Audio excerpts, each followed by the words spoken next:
Okay, now you have a psychological condition. You had a psychological condition which has now converted into a mental condition. यानी कि एक ऐसी चीज जिसके लिए आप साइकोलॉजिस्ट के पास जा सकते थे, काउंसलिंग कर सकते थे, कोचिंग कर सकते थे. अब क्या हुआ, आपने उसको इतना अपने सर पे सवार किया, इतना सोचा कि अब आपको उसके लिए साइकेट्रिस्ट के पास जाने की जरूरत है. और साइकेट्रिस्ट क्या करेगा, आपको ज़ेनेक्स, लेक्सोटनल की गोलियां देगा. क्या करने के लिए? नर्व्स को ठंडा करने के लिए, हार्मोनल डिसबैलेंस को क्रिएट करने के लिए, ठीक करने के लिए. तो अब ये आपके साइकोलॉजिकल से निकल के ये मेंटल बीमारी या ये फिजिकल बीमारी एलिमेंट मिग्रेन शुरू हो चुकी है. अब आपको आज से कई साल पहले ये मिग्रेन के पीछे एक साइकोलॉजिकल रीजन होगी. वो साइकोलॉजिकल रीजन ठीक नहीं हुई तो वो मेंटल कंडीशन में कन्वर्ट हो गई. वो मेंटली आपने उसको नहीं किया तो फिजिकल सिम्टम या मिग्रेन है. और करते लोगों को ये फर्क फील नहीं होता कि ये साइकोलॉजिकल, अगर ये चीजें, if I have a wrong processor, जिस चीज पे मुझे गुस्सा चढ़ रहा है मैं उसको रियलिटी समझता हूं.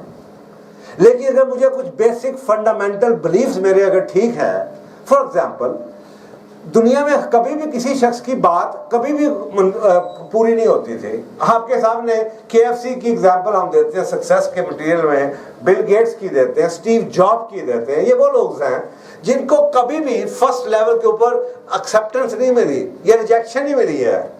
But why they became successful? Why? Because they did not take this that you know convert that emotion into a mental disorder. तो आपको फर्ज करें दो शादी आपकी है, एक शादी आपके अल्लाह काम हो जाए और आप ये सोचना शुरू कर दें rejection, you have a feeling of rejection, या आपसे दो फासले गलत हो जाए, यू स्टार्ट फीलिंग गिल्ट. तो ये क्या होगा, ये मेंटल डिसऑर्डर बनना शुरू हो जाएगा अगर आपने इसको कंट्रोल ना किया. इस फीलिंग या इस इमोशन ऑफ गिल्ट को, इमोशन ऑफ शेम को, या इमोशन ऑफ रिग्रेट को, या इमोशन ऑफ यू नो किसी ने आपको रिजेक्ट कर दिया उस चीज को, या इमोशन ऑफ फियर को. और हम बताते हैं भी आपको कौन से 8 प्राइमरी कौन से इमोशन है जो कि अगर कंट्रोल ना हुए तो फिर कैसे 8 से 800 बनते हैं. तो ये बेसिक सा आज के दौर में ये एक इशू है. प्रॉब्लम ये है जब आप साइकेट्रिस्ट के पास जाते हैं, उसने अब आपकी मेंटल कंडीशन को सिर्फ ट्रीट करना है, क्योंकि जो पिछला सफर था वो आप खत्म कर चुके हैं साइकोलॉजी का, और अगला सफर अभी शुरू नहीं हुआ जो आपके डॉक्टरों के पास, आपने फिजिशियन के पास जाना, खुदा ना खास्ता जब आपके हार्मोनल डिसबैलेंस से आपकी किडनी चली जाएगी, या आपको डायबिटीज हो जाएगी, या आपको मिग्रेन शुरू हो जाएगी. तो जो जिसके पास जाएंगे वो वहां से सफर शुरू करता है, आपको पूरी तस्वीर कोई भी नहीं दिखाता.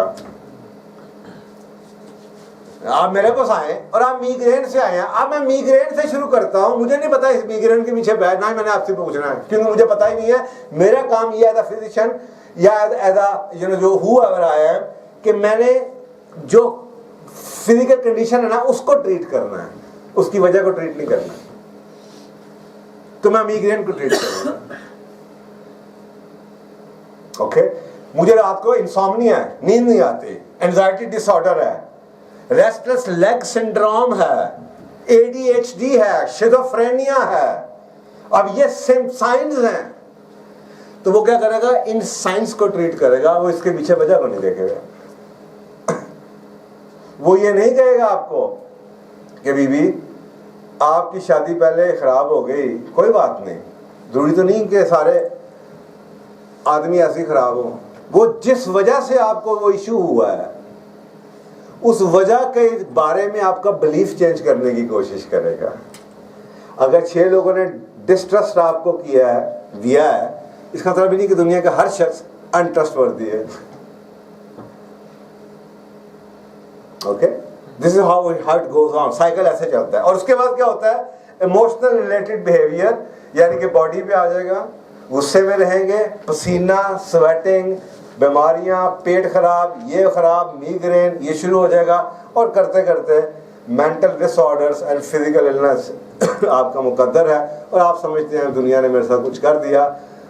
Here it started off. Allah सुब्हानहू तआला कहता है मैं कभी किसी शख्स को वो नहीं तकलीफ में, ये मैं नहीं कि अपनी जानों को अपने आप को खुद तकलीफ में डालते हैं।